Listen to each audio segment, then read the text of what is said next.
Hey guys, welcome to another episode of Live Korean where we learn Korean through songs, dramas, and other videos online. Today we're looking at another song. Today it's a song by Chungha and it's called 벌써 12시, which means already 12 o'clock. So we'll look at the chorus, which is quite short, it's only 4 lines, but we'll look at some new grammar and maybe some new vocab too. So let's look at the clip first and follow along with the lyrics if you can, and then we'll go through it line by line.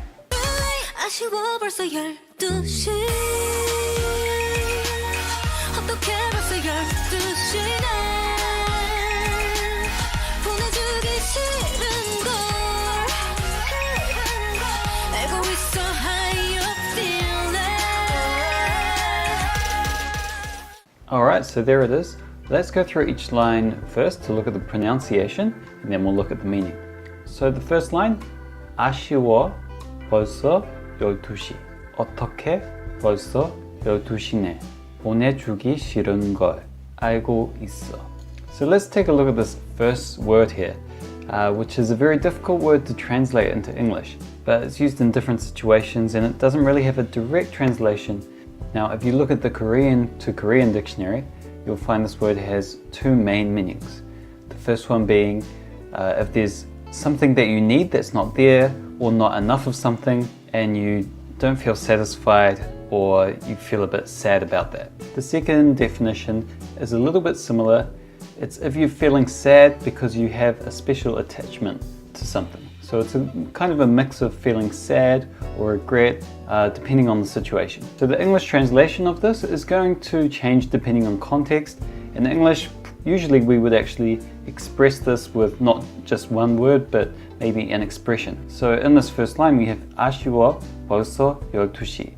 벌써 meaning already. 12시, 12 o'clock. So, damn it, it's already 12 o'clock. Is what I would say naturally. You're kind of expressing regret or kind of disappointment that, it's already 12 o'clock. Now I have to go home. So I guess in this song, she's with someone and she doesn't want to send them home.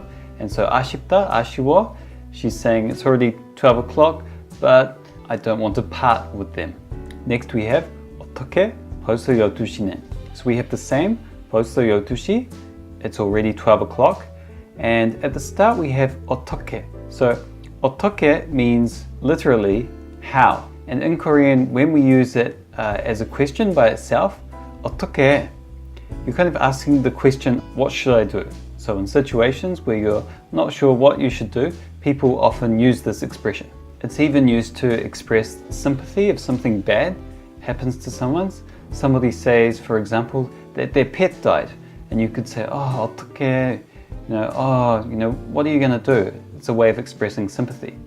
In this case, it's already 12 o'clock, so you can see how it can be used to express regret. And in this situation, she's also expressing regret that it's 12 o'clock already. So again, this is another example of a word that has kind of no direct translation and needs to be translated more in context. Now, one very important thing to note is not to get confused with this 어떡해 here and this 어떡해 right here. So this one here is used when we use it as an expression on the end of sentences. So basically when we're using it as a verb. And this one here is used on questions, 어떻게 지냈어요? How have you been? So not at the end of sentences. So it's important to get the spelling right for this word, even though it sounds the same. On the end of the sentence, we have this particle, 네. So this grammar basically expresses surprise at something. Now in English, we don't really have this kind of function that can be added onto verbs. Instead, we would use the tone of our voice, our facial expressions, and sometimes other exclamations like wow or things like that. Oh my gosh. In Korean, while those things may be used as well, you can also add 네 onto the end of sentences to show that you are surprised at something. It's already 12 o'clock. Oh, I wasn't expecting that. In the next line, 보내주기 싫은 걸. 보내주다 means send, and we can also use it when we are parting ways with someone and sending them home. So here, 보내주기 싫은 걸, the next grammar pattern is 기 싫다. So 싫다 means to hate something, and basically we're connecting a verb with the verb to hate to say that you hate doing something. So for example, if you say, 하기 싫다, that means I hate doing this. So here we have 보내주기 싫다, which means I hate to send you, which is basically saying I don't want to part with you, I don't want to send you home.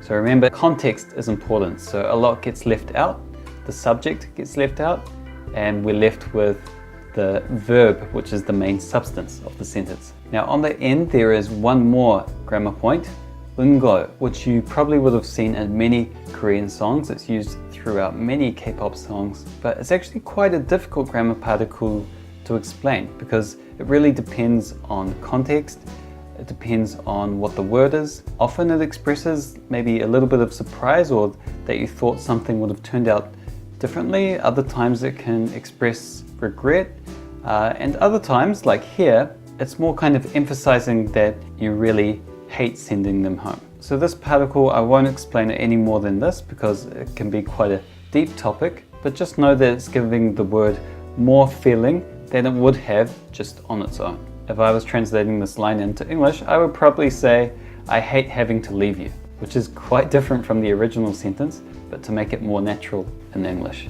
Finally, we have 알고 있어, how you feel it. So 고 있다 is grammar that shows an action is in progress. But in Korean, something interesting to know is that we can say I am knowing, which sounds strange in English, but 알고 있다 in Korean is perfectly normal language to express that you know something. You can also say 알아, but in my opinion, 알아 sounds more kind of direct and a little bit standoffish compared to 알고 있어. So even to people older than you, you can say 네, 알고 있습니다. And finally, one last thing to point out is that they've kind of mixed English and Korean here. So these two actually go together. I know how you feel it, which is a little bit awkward in English. As you'll know, many K-pop songs like to mix Korean and English together like this. We can call it code switching. Some people like it, some people don't. Let me know how you feel about it in the comments. So before we watch the clip, let's go through it one more time. 아쉬워, 벌써 12시. 어떡해, 벌써 12시네. 보내주기 싫은 걸. 알고 있어, how you feel it. So let's listen to the clip again now. Follow along with the lyrics and listen out for any of the new grammar or vocab that you learned. 아쉬워 벌써 12시 어떡해 벌써 12시네 보내주기 싫은걸 알고 있어 how you feel it. Well, that's it from me for today. We'll be back with another song or video very soon. If you have any comments, requests or questions, please leave them in the comments below and we'll see you again soon.